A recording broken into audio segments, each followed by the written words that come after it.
जय हिंद दर्शकों, मैं हूं जितेंद्र दीक्षित। 4 PM महाराष्ट्र में आपका स्वागत है। दर्शकों, दक्षिण मुंबई के बेलाड स्टेट में एक इमारत है। महाराष्ट्र के राजनीतिक गलियारों में इस इमारत को जादुई इमारत कहा जाता है। भला जादुई इमारत क्यों कहा जाता है?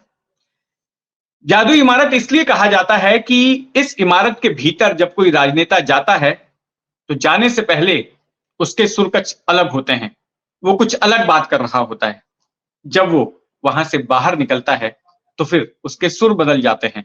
वो कुछ अलग बात करता है। कई बार तो राजनेताओं को वहां जाने की भी जरूरत नहीं पड़ती। सिर्फ इस इमारत से भेजा गया कागज का एक टुकड़ा उनके सुर बदलने में कामयाब हो जाता है। मैं बात कर रहा हूं एनफोर्समेंट डायरेक्टरेट की, ईडी के कार्यालय की, जो कि बीते चंद सालों से महाराष्ट्र की राजनीति में एक अहम भूमिका अदा कर रहा है। महाराष्ट्र की राजनीति में जो तोड़फोड़ हो रही है, इस पार्टी के नेता उस पार्टी में जा रहे हैं, यहां के विधायक वहां जा रहे हैं, पार्टी में जो बगावतें हो रही हैं, उन सब के पीछे इस इमारत की एक बेहद अहम भूमिका रही है। अब इसी कड़ी में एक नाम आया है रविंद्र वाइकर का। रविंद्र वाइकर वो नाम है जिसे कि ठाकरे सेना के प्रमुख उद्धव ठाकरे का सबसे खासम खास माना जाता रहा है।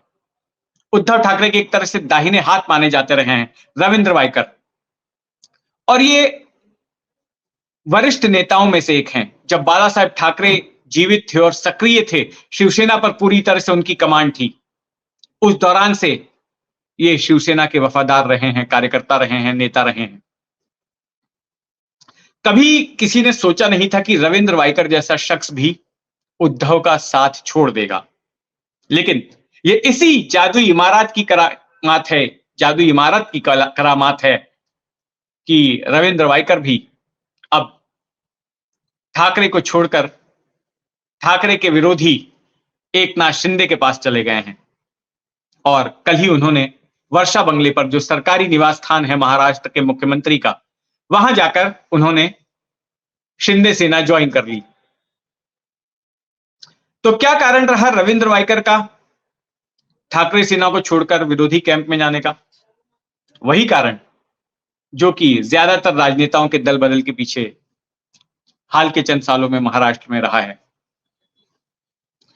रविंद्र वाइकर के खिलाफ जांच चल रही है एनफोर्समेंट डायरेक्टरेट की। उनके ऊपर आरोप है कि मुंबई महानगर पालिका के एक प्लॉट पर उन्होंने गैरकानूनी तरीके से एक 5 स्टार होटल बना लिया, और इसी के तहत ईडी की ओर से उनको बार बार बुलाया जा रहा था, सम्मन भेजा जा रहा था, और घंटों उनसे बुलाकर पूछताछ की गई थी पिछली हियरिंग में, और उनके ऊपर गिरफ्तारी की तलवार लटक रही थी। तो यही वजह है, माना यही जा रहा है, आरोप यही लग रहे हैं कि ईडी का डर दिखाकर जो है सत्ताधारी गठबंधन में इनको शामिल कर लिया गया। या तो सत्ताधारी पार्टियों के साथ आओ या फिर जेल जाओ। अगर रविंद्र वाइकर की बात करें तो रविंद्र वाइकर के जाने से शिवसेना को बड़ा झटका लगा है। रविंद्र वाइकर कई बार जो है साल 2009 में, साल 2014 में, साल 2019 में मुंबई की जोगेश्वरी इलाके से विधायक रहे हैं। साल 2014 में जो फडणवीस की सरकार थी, जब शिवसेना और बीजेपी गठबंधन में होकर सरकार चला रही थी, तो उस दौरान ये तकनीकी शिक्षा मंत्री भी थे, ये रत्नागिरी जिले के पालक मंत्री भी थे, प्रभारी मंत्री भी थे, और शिवसेना के एक बड़ा चेहरा थे। और जाहिर तौर पर इनके जाने से ठाकरे सेना को बड़ा झटका लगा है, और इससे विधायकों का उनका संख्या बल भी कम हुआ है। जब 2019 में विधानसभा चुनाव के नतीजे आए थे, तब शिवसेना जो है दूसरी सबसे बड़ी पार्टी बनकर उभरी थी। बीजेपी को 105 सीटें मिली थी, जबकि शिवसेना को 56 सीटें मिली थी। लेकिन उनमें से 40 विधायकों ने बगावत कर दी, एकनाथ शिंदे के साथ चले गए और बीजेपी के साथ में मिलकर सरकार बना ली। अब शिवसेना के पास रह गए थे 16 विधायक। अब उन 16 विधायकों में से भी एक ये कम हो गए हैं, रविंद्र वाइकर। तो कुल मिलाकर अब उद्धव ठाकरे की शिवसेना बची खुची रह गई है और ये कहना गलत नहीं होगा कि अब शिवसेना के अस्तित्व पर, ठाकरे सेना के अस्तित्व पर सवाल खड़ा हो गया है, क्योंकि पिछले साल चुनाव आयोग ने जो पार्टी का आधिकारिक नाम है वो भी एकनाथ शिंदे को दे दिया, जो आधिकारिक चुनाव चिन्ह है धनुष बाण का वो भी दे दिया, और फिर बाद में विधानसभा के स्पीकर ने भी ऐसा ही फैसला सुनाया। तो जाहिर तौर पर उद्धव ठाकरे के लिए काफी मुश्किल होने वाली है। लेकिन रविंद्र वाइकर पहले ऐसा नेता नहीं है जो कि ईडी की जांच से डरकर अपना पाला बदल दिया हो। प्रताप सरनाइक, इनके खिलाफ भी ईडी की जांच हुई थी, इन्होंने भी एकनाथ शिंदे का दामन थाम लिया। इन्होंने तो बाकायदा खत लिख दिया था एक बार उद्धव ठाकरे को, जब उद्धव ठाकरे मुख्यमंत्री थे, कि आप बीजेपी के साथ में अपने रिश्ते सुलझा लीजिए, ईडी वाले बहुत परेशान करते हैं। फिर एक सांसद हैं भावना गवली विदर्भ से, वो भी इसी तरह से चली गई। यामिनी यशवंत जाधव, उनके खिलाफ भी केंद्रीय एजेंसियों की दबिश थी, वो भी इधर चले गए। लेकिन कुछ ऐसे नेता हैं जो कि इस दबाव के आगे नहीं भी झुके,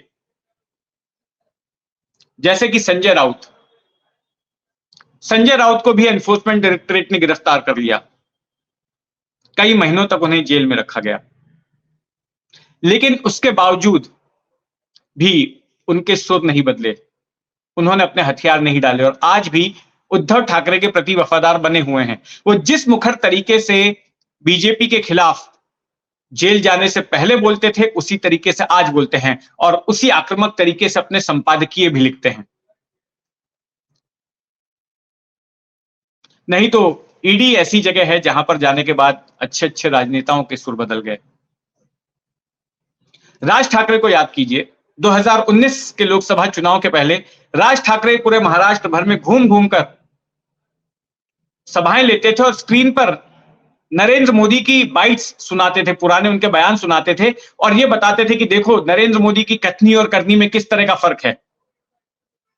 लेकिन फिर एक बार उनको भी ईडी का सम्मान आ जाता है, वो भी इसी इमारत में जाते हैं, 8-9 घंटे उनको बिठाकर रखा जाता है पुराने मामले में एक। लेकिन जब उसके बाद राज ठाकरे बाहर आते हैं तो फिर उस मुखर तरीके से कभी मोदी के खिलाफ वो बोलते नजर नहीं आए। तो ये करामात है इस जादुई इमारत की।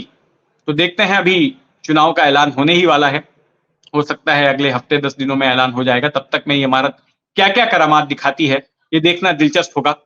आप भी अपनी नजर बनाए रखें 4 PM महाराष्ट्र पर, और अगर आपने अब तक इस चैनल को सब्सक्राइब नहीं किया है तो सब्सक्राइब कर लें। जय हिंद।